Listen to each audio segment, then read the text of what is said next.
Hey everybody, I'm Jake Fairley and welcome to 3 Minute Ag, powered by Country Partners Co-op. Today we're inside the seed shed because, well, honestly, winter weather's not letting us go and we couldn't be outside where we wanted to be. Which brings up a couple of important points we'd like to touch on today. The first one is planting conditions. I know this time of year everybody's in a rush to get going and the calendar says we should have more done than we do. The fact of the matter is, if you don't take time to do it right, it's a long way to the top for the rest of the season. A few things we'd like you to check on is your soil temperature to make sure it's warm enough to be planting, and also soil moisture to make sure that we're not making a bigger mess than we already have. We stuck the probe in the ground today and we're about 47 degrees. That's really not warm enough to be germinating corn, and we just as soon you wait till the conditions were right instead of trying to hurry it into the ground and fighting it the rest of the year. The other thing we'd like you to check on is make sure it's actually dry enough to do a good job closing the seed trench.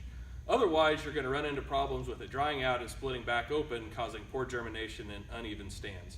I know it's tough, I know we need to get things done, but you're better off to be a week late than push it a day early and fight it the rest of the year.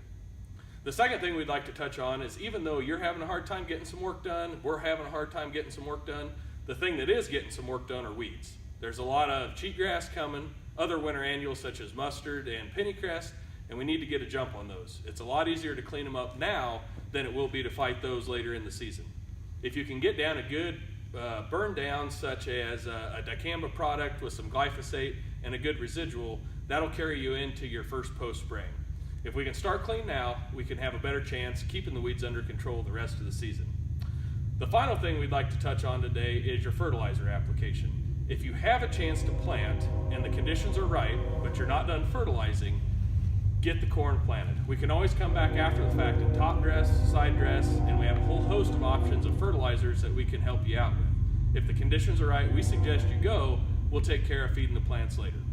Anything that we can help you with, be sure and give one of our locations a call and let us know what we can do to make life easier on you. I'm Jake Fairley, and we'll see you in the field.